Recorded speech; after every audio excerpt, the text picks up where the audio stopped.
Assalamualaikum warahmatullahi wabarakatuh. Innal hamdalillah nahmaduhu wa nasta'inuhu wa nastaghfiruh wa na'udzu billahi min syururi anfusina wa min sayyiati a'malina. May yahdihillahu fala mudhillalah wa may yudlil fala hadiyalah. Asyhadu an la ilaha illallah wahdahu la syarikalah wa asyhadu anna Muhammadan abduhu wa rasuluhu la nabiyya ba'dah. Amma ba'd, pendengar setia RRI Program 1 Surabaya yang dimuliakan oleh Allah. Segala puji kita panjatkan kehadirat Allah Subhanahu wa taala yang telah memberi kita kenikmatan iman dan Islam dan juga kesempatan. Kemudian salawat serta salam semoga tetap tercurah atas junjungan kita Nabi Muhammad sallallahu alaihi wasallam.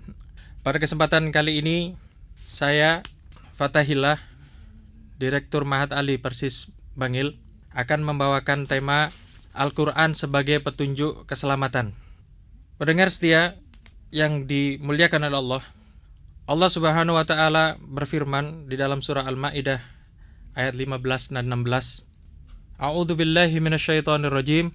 Ya ahlal kitabi qad ja'akum rasuluna yubayyinu lakum katsiran mimma kuntum tukhfuna minal kitab wa ya'fu an katsir. Qad ja'akum minallahi nurun wa kitabun mubin.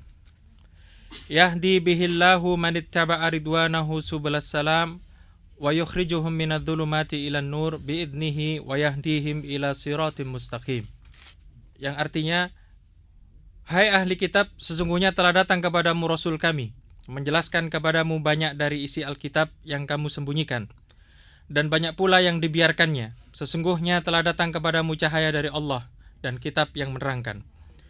Dengan kitab itulah Allah menunjuki orang-orang yang mengikuti keradaannya ke jalan keselamatan, dan dengan kitab itu pula Allah mengeluarkan orang-orang itu dari gelap gulita kepada cahaya yang terang benderang dengan seizinnya dan menunjuki mereka ke jalan yang lurus. Pendengar yang dirahmati oleh Allah, dalam ayat ini Allah Subhanahu wa taala menyebutkan dua sifat Rasulullah sallallahu alaihi wasallam, yaitu yang pertama menjelaskan informasi yang banyak disembunyikan oleh ahli kitab, dan yang kedua, membiarkan ahli kitab dengan tidak menunjukkan perbuatan mereka tersebut yang mereka lakukan kepada kitab-kitab Allah ini. Kemudian Allah menjelaskan bahwa Al-Quran adalah kitab yang jelas, terang, dan juga menerangkan yang kemudian diturunkan kepada Rasulullah SAW, yang kemudian Allah sebut bahwa telah datang nur atau cahaya dan kitab yang menerangkan, yang kemudian banyak ulama menafsirkan bahwa yang dimaksud dengan nur di ayat ini adalah Rasulullah SAW yang menerangi kegelapan jahiliyah yang menghimpit mereka. Lalu Allah Ta'ala menghabarkan bahwa dengan kitab itu, yaitu Al-Quran, Allah memberi petunjuk atau hidayah kepada orang-orang yang mencari keridhaannya agar sampai kepada jalan keselamatan, dan mengajari mereka bagaimana cara beristiqomah dan memiliki keteguhan di jalannya, yang dengan itu Allah selamatkan mereka dari kehancuran di dunia dan di akhirat dengan izin dan taufiknya. Allah Ta'ala juga menghabarkan kepada mereka bahwa Allah lah yang mengeluarkan mereka dari kegelapan kekufuran menuju terangnya cahaya iman, dan memberi mereka petunjuk ke arah jalan yang paling terang dan jelas, yaitu agama yang hak, yang tidak ada duanya dan tidak ada jalan lain yang dapat ditempuh jika memang ingin mendapatkannya. Hal ini berbeda dengan jalan-jalan yang batil, yang jumlahnya, persimpangannya, cabang-cabangnya sangatlah banyak, yang siap menyesatkan umat manusia ini karena selalu bengkok dan menyimpang tersebut. Dengan demikian, Allah Ta'ala menyebutkan 3 faedah atau 3 maksud dari tujuan Al-Quran, bahwa orang yang mengikuti sesuatu yang diridhoi Allah, maka Allah akan beri dia petunjuk ke arah jalan yang mengarah kepada keselamatan dari segala kecelakaan dan azab, baik di dunia maupun di akhirat, dengan cara mengikuti Islam. Karena Islam adalah agama kebenaran, keadilan, keikhlasan, dan juga kesetaraan. Yang kedua, bahwa Allah Ta'ala mengeluarkan kaum mukminin dari kegelapan kekufuran, kesyirikan, politeisme, atau penyembahan berhala, kesalahfahaman, dan juga penyelewangan keyakinan, dan mengantarkan mereka kepada cahaya tauhid yang murni. Yang ketiga, bahwa Allah Subhanahu wa Ta'ala memberi petunjuk kepada jalan yang menyampaikan manusia kepada tujuan yang benar dari keberadaan agama ini, dan juga mengantarkan mereka kepada kebaikan di dunia dan di akhirat. Allah Subhanahu wa taala berfirman di dalam surah Yunus ayat 25, Wallahu yad'u ila daris salam wa yahdi may yasha ila siratim mustaqim. Allah menyeru manusia ke Darussalam, yaitu surga, dan menunjuki orang yang dikehendakinya kepada jalan yang lurus atau Islam. Secara khusus Allah Subhanahu wa taala menyebut surga ini dengan sebutan Darussalam, kampung keselamatan. Yang dimaksud secara tersirat di sini adalah bahwa Allah taala menyeru siapa saja dari umat manusia untuk bersegera menuju keimanan dan amal saleh. Karena dua hal inilah yang akan mengantar mereka kepada surga yang dijuluki oleh Allah sebagai Darussalam. Karena dar atau kampung yang satu ini terbebas dari penyakit, musibah, wabah, kekurangan ataupun kotoran-kotoran. Rasulullah SAW bersabda sebagaimana riwayat dari Ibnu Jarir, "Mathali wa mathalukum shibhus sayyid, bana daran wa wada'a ma'idah, wa arsala da'iyan, faman ajaba da'i dakhala dar, wa akala minal ma'idah, wa radiya anhu sayyid." Perumpamaanku dan perumpamaan kalian adalah seperti halnya seorang tuan yang membangun sebuah rumah, lalu meletakkan satu meja makan, lalu ia utus seorang penyeru, maka siapapun yang menjawab seruan dari penyeru ini, maka dia diperkenankan untuk masuk rumah, lalu ia makan dari meja makan tersebut. Sehingga tuan itu kemudian ridho kepadanya. Wa man lam yujib lam yadkhul.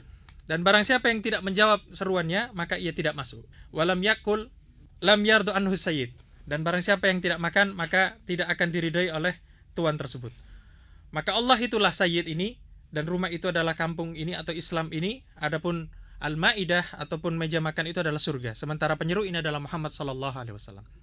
Aqulu qouli hadza wastaghfirullah li wa lakum.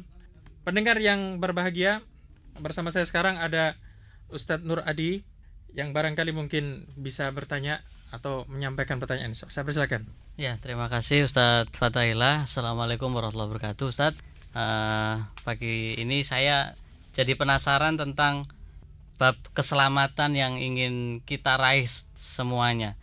Jadi bicara tentang keselamatan, bagaimana Islam memberikan konsep keselamatan baik di dunia maupun di akhirat. Apakah ada contoh atau gambaran nyata yang bisa kita lihat dan kita fahami hakikatnya? Terima kasih. Untuk keselamatan, terkait dengan keselamatan di dunia, kita bisa melihat bahwa Al-Quran menyampaikan, begitu juga ajaran agama ini, bisa kita simpulkan bahwa keselamatan yang dimaksud di dunia ini adalah selamatnya nyawa, selamatnya akal, selamatnya harta, selamatnya keturunan, dan selamatnya kehormatan. Yang di situ dilindungi di dalam agama ini. Selamatnya nyawa dengan adanya hukum qisas ataupun diat, selamatnya akal dengan adanya larangan meminum khamr, selamatnya harta dengan adanya hukuman keras untuk pencurian dan perampokan, dan juga adanya laknat untuk penipuan. Adapun selamatnya keturunan, ada larangan untuk berzina dan juga tata tertib pernikahan. Kemudian selamatnya kehormatan dengan adanya aturan berpakaian, berhubungan antar sesama manusia, menutup aib, mencegah adu domba dan sebagainya. Ini di dunia. Adapun keselamatan di akhirat yang disebutkan oleh Al-Quran adalah selamatnya agama ini ketika kemudian dikenalkan dengan kalimatut tauhid, yang kemudian nanti ketika berada di pengadilan Allah, seorang mukmin ini akan jelas bahwa dia mampu menunjukkan keimanannya yang itu menjamin keselamatannya di akhirat. Nah, ini konsep yang disampaikan oleh Islam. Baik, terkait dengan keselamatan di dunia, di hari-hari ini kita sangat sering mendengar informasi tentang adanya musibah, bencana alam, kecelakaan, dan lain sebagainya. Nah, apakah orang-orang yang terkena musibah di dunia ini, baik yang sakit, musibah kemiskinan, mungkin bencana alam, dan yang lain-lainnya, sementara dia beriman kepada Al-Quran, apakah itu memang juga dikatakan orang-orang yang selamat? Bagaimana Ustaz? Terkait dengan musibah yang terjadi, maka ini sebenarnya sudah merupakan qadarullah ataupun takdir dari Allah Subhanahu wa taala. Oleh karena itu, sikap seorang muslim, seorang mukmin menyikapi kalau kemudian ada bencana, maka ini adalah kesabaran yang harus dituntut. Dan itu sebagaimana disebutkan di dalam salah satu riwayat, ajaban li amril mu'min inna amrohu kulluhu khair. Sangat menakjubkan perkara orang mukmin itu, sebab seluruh perkaranya semuanya baik. Kalau kemudian dia ditertimpa bencana, dia bersabar. Kalau dia kemudian mendapatkan kebaikan, dia bersyukur. Yang dua-duanya itu adalah kebaikan. Nah, ini oleh karena itu kalau kita mengimani bahwasanya seluruh musibah ini adalah takdir dari Allah, maka ini yang kemudian tidak mempengaruhi apakah kita selamat di dunia ataupun di akhirat. Tapi ini menjadi pokok iman kita yang kemudian menjamin meskipun terlihat seperti musibah, tapi sebenarnya itu adalah bukan sesuatu yang sangat mengganggu kehidupan seorang mukmin ini, karena semuanya kebaikan, yang terjadi kebaikan. Baik, barangkali itu karena waktu juga yang kemudian membatasi kita. Mudah-mudahan dapat kita lanjutkan di lain waktu. Syukron, jazakallah Ustaz. Ya, kita tutup dengan kafaratul majlis. Subhanakallahumma wa bihamdika asyhadu an la ilaha illa anta astaghfiruka wa atubu ilaik. Wassalamualaikum warahmatullahi wabarakatuh. Waalaikumsalam warahmatullahi wabarakatuh.